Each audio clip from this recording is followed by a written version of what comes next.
Okay, so as humans, there is one thing that we all have in common, and is that we love to attempt the impossible, right? Like sometimes that puts us on the moon, right? And then sometimes we end up like my friend here, Dave, right? And Dave is attempting to boil the ocean, which we all know is impossible, right? And he's using a tool that people probably have a hard time boiling a large pot of water, right? And quite honestly, this draws a lot of comparisons, and I actually see this as an illustration of vulnerability management, right? You got asset owners that have been tasked with addressing all the vulnerabilities at all the sites that they're responsible for, and they go to attempt this task with their CVSS axe, and they're chopping down all these CVSS trees in their forest, and they soon realize that they're well in over their head that this is quite frankly impossible, and that they're going to be doing this task forever. And so this creates an issue, right? Because we need to learn how to prioritize vulnerabilities a lot better, right? So that this impossible task can seem possible. And so for those who may not be familiar with what vulnerability management is, how I like to sum it up, it's the process of first identifying vulnerabilities, right? And then we assess those vulnerabilities to determine their impact, right? And the risks that they pose. And then we go into the prioritization phase where we prioritize those vulnerabilities. And then finally, we can then mitigate or decide to accept risk. And so I mentioned CVSS earlier, and for those who may not be familiar with what CVSS is, in short, it's the scoring system that we use to determine vulnerability severity, right? And the way that it works is it has all of these different vulnerability attributes that you plug in, and basically there's some fancy mathematics on the back end that spits out a score from 0 to 10. And so CVSS has a long history of being quite unreliable and a bad tool for prioritizing vulnerabilities. Although I won't be too hard on CVSS because it does have some pros. One thing is it's better than nothing, right? Business is driven by metrics, and CVSS gives us a number to be like, hey, look, we can use this, right? And before the days of CVSS, it was basically the Wild West, right? You had you had vendors that would basically just publish advisories and say high, medium, low criticality, right, or severity, and there was no kind of standard amongst the industry, right? So nobody actually knew what high, medium, low actually meant in terms of severity. And so a bunch of organizations got together, they created a standard. That way we're all at least on the same page as to what is a 10 and what is a 0, right? Another pro of CVSS, it does capture a lot of important vulnerability attributes and metrics, right? And so a lot of those metrics that it does capture, we can utilize to actually assess the risk of a vulnerability. However, I have more problems with how they decide to go about doing that and how they apply those metrics. Another pro is that, this standard, and quite honestly, this can be a con too, but this standard is here with us. It's not going anywhere, right? It's used in a bunch of other different standards. It's used in regulations. And so it's here to stay with us. And so that can be seen as a pro or a con, but I see it as a pro because that means it has an ecosystem and it has support. Now, for the cons, I could be here all day really giving you the cons of CVSS. I probably could write a whole talk on that. However, the things that drive me the most insane in my daily job as an analyst is that CVSS scores are highly subjective. CVSS definitions are highly subjective.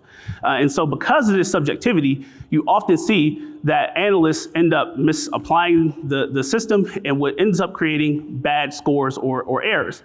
And so at Dragos, our team, we review every single vulnerability that's published by every single OT and ICS vendor.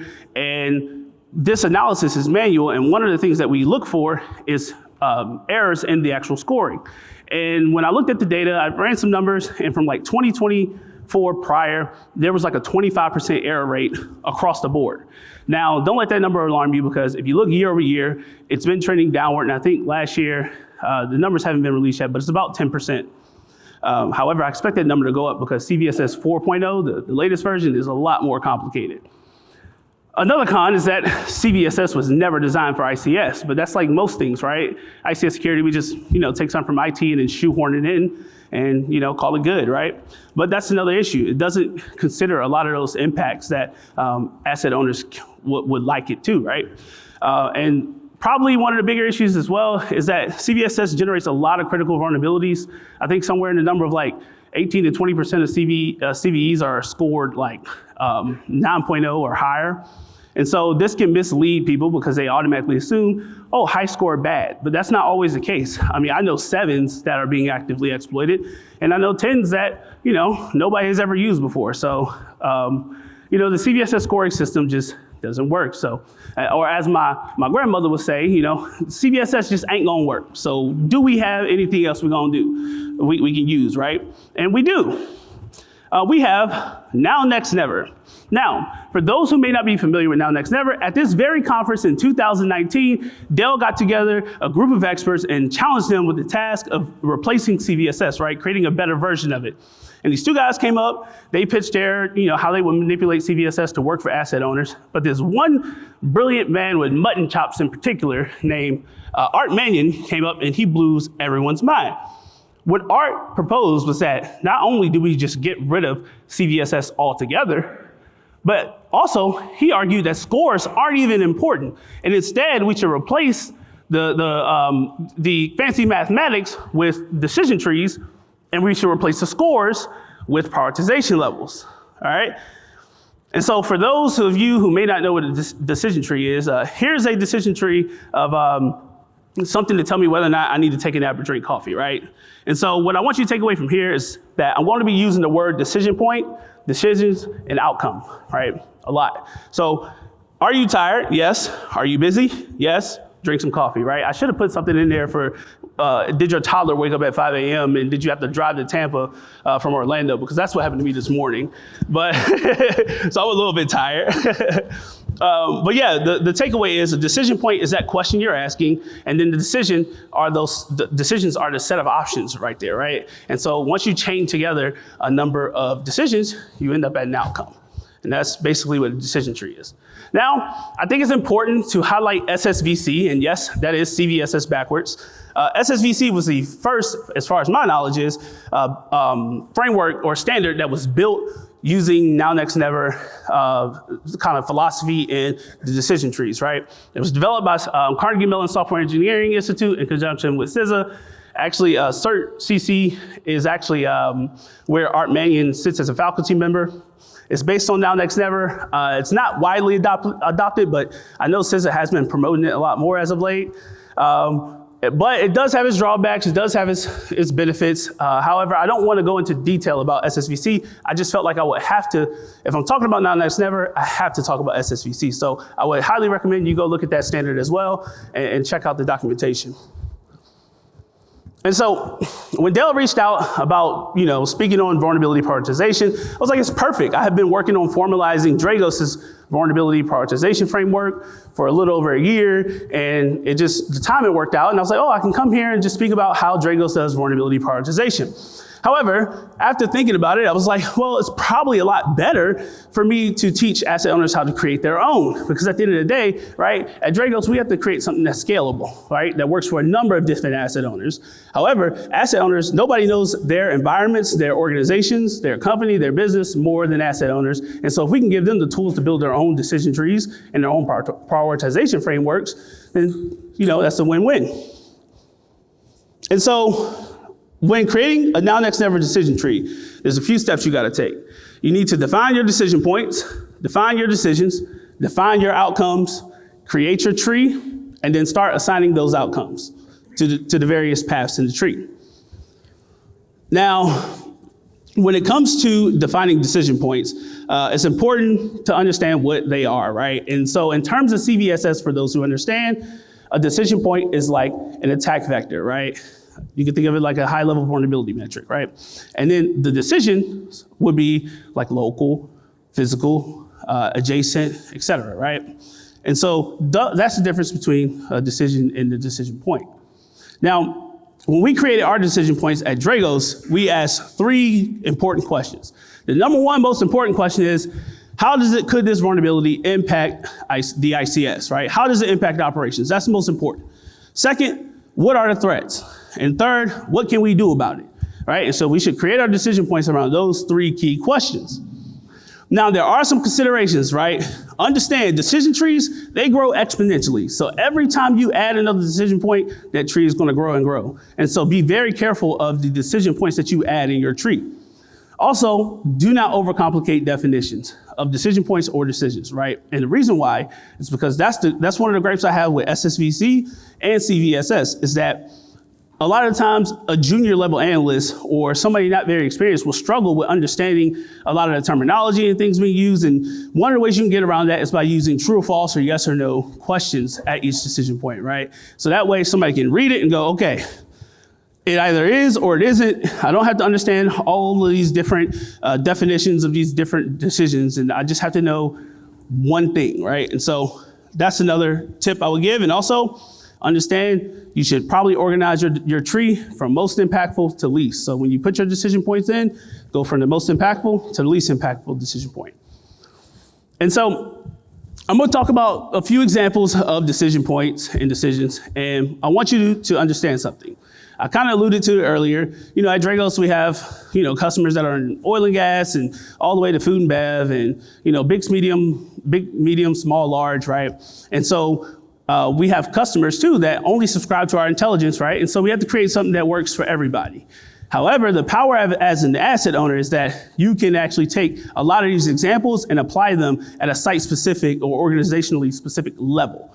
And I'll go through a few examples. So number one, most important decision point in our tree is what are the ICS impacts, right? Could this vulnerability cause loss of view or loss of control? That's the most important question, and it's going to influence in our tree where we end up as far as priority. And so you may be asking, how can you determine that without knowing the site? So the way that we have to go about doing it is whatever the affected product is, we have to make certain assumptions about how it would be deployed. For instance, a vulnerability in a PLC, we assume a PLC is going to be, touching operations. And so if there's a vulnerability that crashes the PLC, we can assume that it impacts operation. However, as an asset owner, you know where that device is. And so you can answer this question with a lot more accuracy. And I should mention that all of our decisions are going to be yes or no, true or false, right? And so if one of these or both of these are true, then for this decision point, it will be true. Active exploitation, that's another thing that, we weigh heavily. And that's because, of course, if a vulnerability is being actively exploited, it significantly increases the risk of it being exploited in our own networks, right? But one thing that people overlook is this idea of resource development.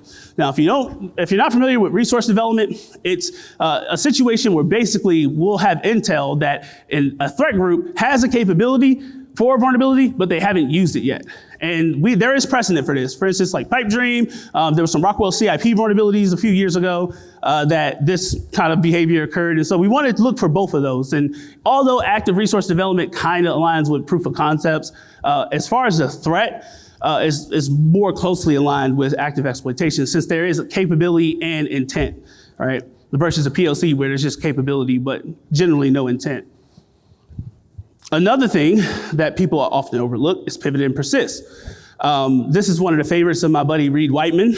And basically what pivot and persist is asking is, could this vulnerability allow broader network access, but more specifically, ICS network access, right? And the example I like to give is that, like, for instance, you have, these industrial routers or VPNs or firewalls, right? And when they have vulnerabilities, what can happen, right? An adversary could get a foothold into the segmented network.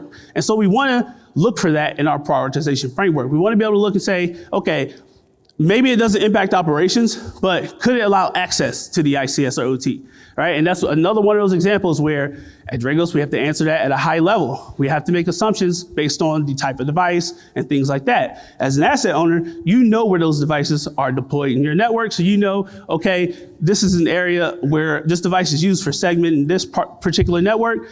If this device is compromised, yes, they can get to the ICS. And so you can answer this question with more accuracy. All right, so remote exploitability, similar to pivot and persist, but not really. It draws parallels with it, but basically what we're asking here, if you're familiar with CVSS, is it AVN, attack vector network, or not? We don't consider attack vector adjacent, and there's a lot of philosophical debates within Dragos about this, but what we came to the conclusion is that attack vector adjacent at that point, you have to break segmentation to exploit, right? You have to be on that local network to man in the middle or whatever for some of these attack vector adjacent attacks. And so what we consider to be remotely exploitable are those attack vector network vulnerabilities. And for instance, let's say you have a PLC that is sitting on the edge of your network, and it has an internet connection for some reason, right? And an adversary can exploit a vulnerability on, maybe it has a web server, right? A vulnerable web server. So that will be a remotely exploitable vulnerability, right? There's some service that's exposed externally on the PLC that you can send a packet to and cause an issue, right? That's kind of an easy example. And so this is something that we look at a lot. All right, so what is inherent exposure? I know you probably haven't heard of this. This is basically looking for insecure by design features in the affected product. And why is that important? Because it can keep us from wasting our time, okay? The reason why is because, let me give you a really clear example. There was a vulnerability in the PLC that affected the BACnet protocol. As many of you know, BACnet is insecure by design, right? It doesn't have any of those default security features and functions that you would expect. However, this guy found out he could send a series of packets and get remote code execution on the PLC. Well, that doesn't matter, because if an adversary has access to that PLC, he can just use BACnet to impact the ICS. Why would he use the exploit? And so patching that BACnet vulnerability doesn't change the risk that that device poses to your ICS network. And so, especially in cases where a vulnerability is already teetering on the low end of the prioritization framework, like on those next vulnerabilities at the bottom, something like this can send it to a never, right? And we'll get into those now next never outcomes later on. Okay, public proof of concept, straightforward, right? There's this code on the internet that the adversary can download and utilize. And the reason why this is important is because basically it lowers the barrier of entry, right? This could allow little script kiddies to come in and execute attacks, especially in ICS where some of these protocols that are used are not very popular or common. And so downloading PLCs can get somebody who maybe doesn't have that familiarity with ICS and OT networks to be able to, cause impacts on ICS.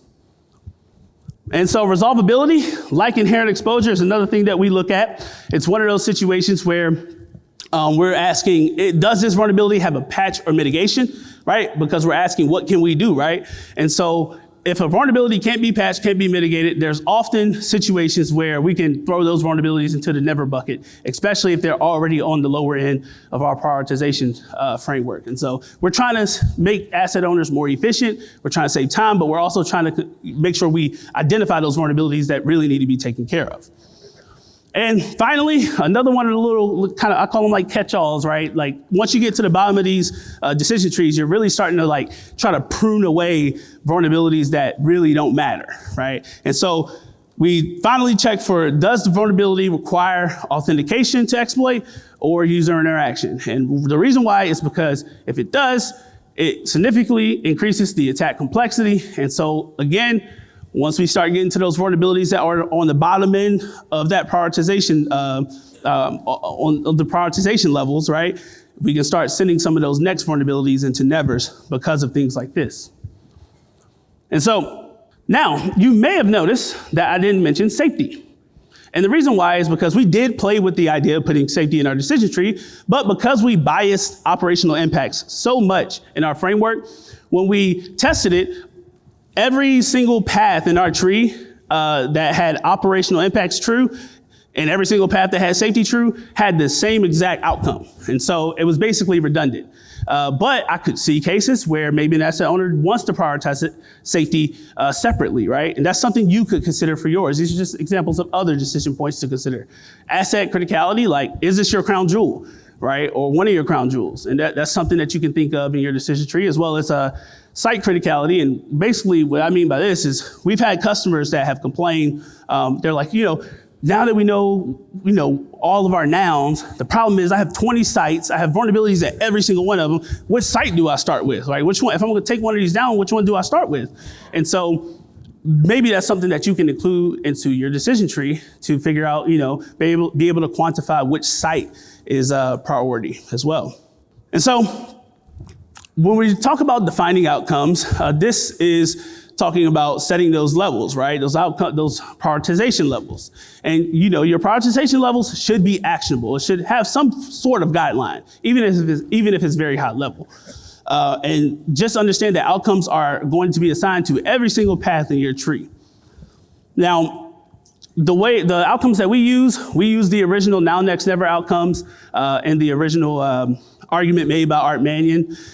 In SSVC, they have, depending on the model, their outcomes change. I think Dale Peterson actually has his own model as well that he's put out there that has some different outcomes. But the reason why we kept now, next, never is because the way that we built our decision tree, it just works really well. Because basically, if a vulnerability falls in that next category, kind of that middle area, usually we can bulk, I won't say mitigate, but we can deal with them in bulk by simply using good network segmentation and good network hygiene, right? A lot of those vulnerabilities can be solved with network segmentation. Now, those now vulnerabilities, just because of the risks that they pose, we recommend immediate action and usually using mitigations first, if available, and last resort patches.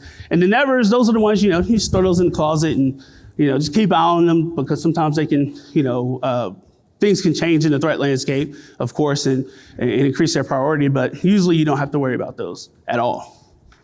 And so here comes the difficult part, assigning outcomes in your tree. All right, so this right here is an example of one of SSVC's trees, right?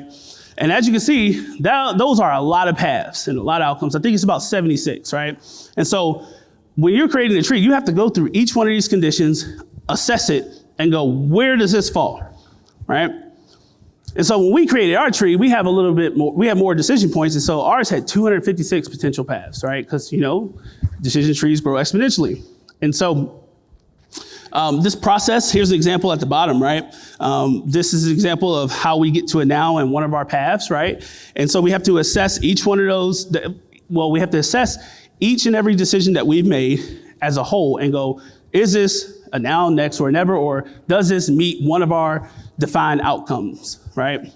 And so this is a very cumbersome task, except there are ways that you can expedite it. And the way you do it is what I call finding the guaranteed outcome conditions, right? And these are those situations where if 2 or 3 or 4 things are true in your tree, it automatically falls into one of your prioritization levels. And what that allows you to do is basically go through your tree a lot faster. Now you may be asking, well, why would I have a very exhaustive tree?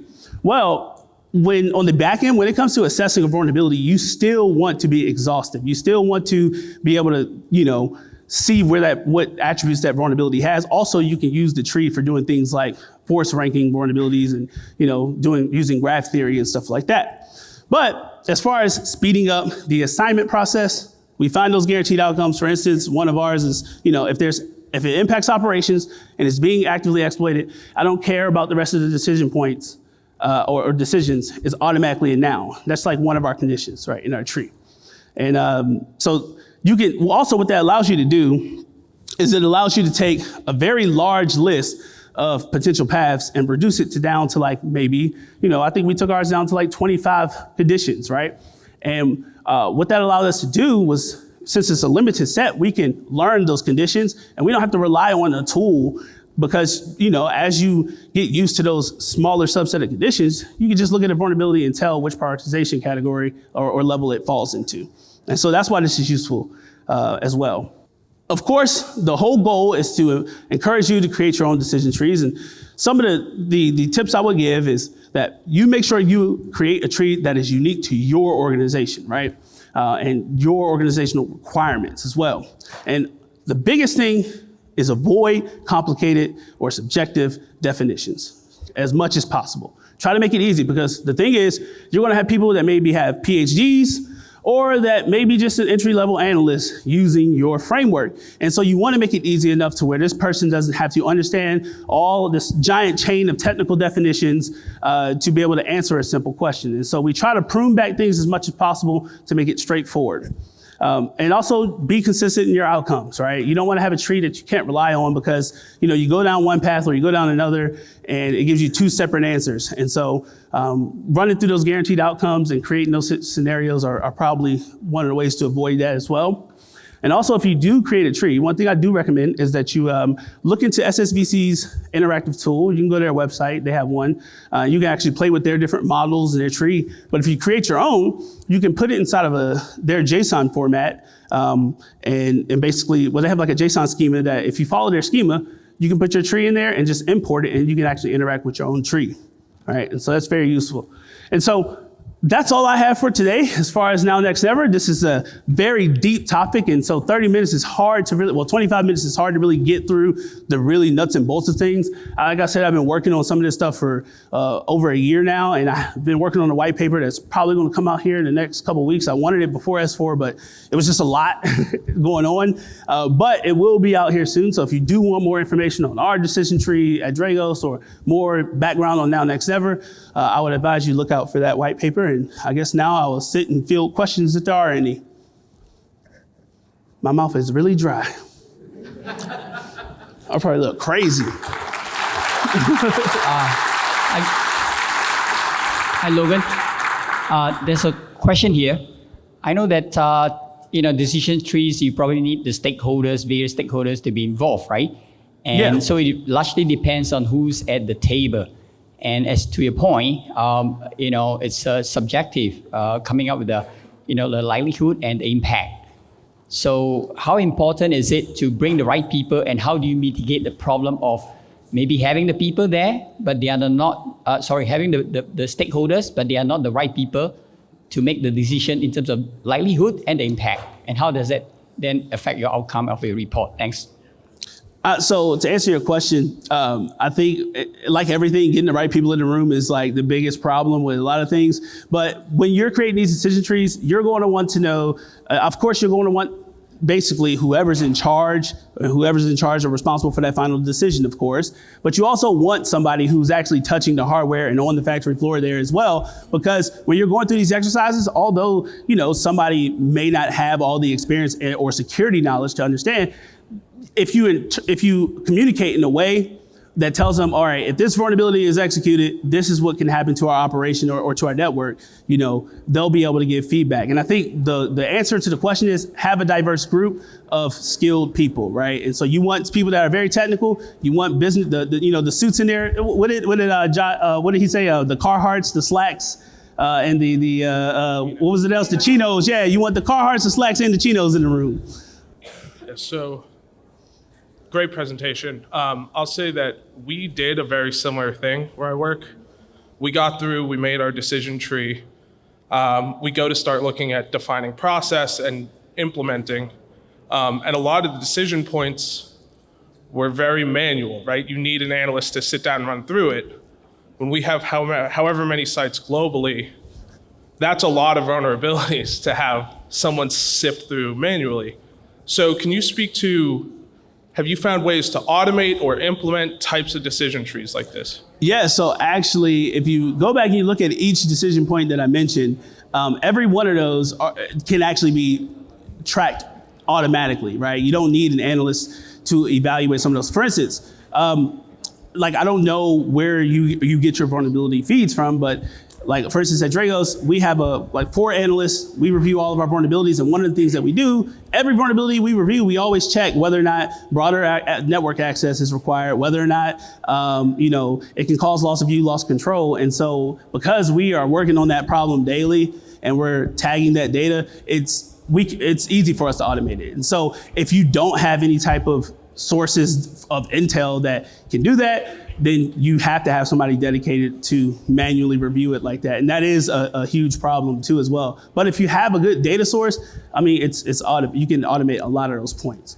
It does get a little difficult when you start trying to figure out which site is higher priority over another. And that's one of the issues that I've been tasked with figuring out basically this year. And so that is a pretty complicated problem. But as far as, of course, the data is what's matters, right? How good the data is going to determine how easy it is. But it can be done, I will say that. Yeah, hi. Thanks. You made it very clear that and why organizations should make their decision tree individual and customized that fits to their organization. That I fully agree with that. But in that context, what is your thinking about that the CISA started, and as part of their enrichment program, to add SSVC vectors to CVEs in the MITRE database in the CVE services that basically do not reflect an organization, but just the plain nature of the vulnerability? Yeah, so are you asking about SSVC? Yeah, I wonder about the value of SSVC in that context. So when I dove deep into SSVC, I quickly realized a couple issues with it. At the end of the day, I think it's best suited that if you're going to make the asset owner figure out or do something that's site specific or stakeholder specific, right? You might as well let the asset owner do it. If you're trying to automate it, it's going to cause issues. Also, when you start looking at some of the definitions of SSVC and their different decision points, you'll see that their definitions are quite complicated. They don't speak to asset owners. They don't use language that asset owners are familiar with. If you notice, I used to work for the government. It's very government-y, mission-y kind of jargon. And so my opinions about SSVC, I think asset owners would be best suited like creating their own trees. However, I understand why CISA would promote it because it is a step in the right direction. And also, like our tree that we created is compatible. We just basically took SSVC and then redefined it, right? And just redefined those decision points and those decisions in it. So I think from my opinion on your question, it's just, I think asset owners should take care of it, and I'll leave it at that. I don't want to ruffle any feathers. Okay, thanks. Is that it on questions? Thank you.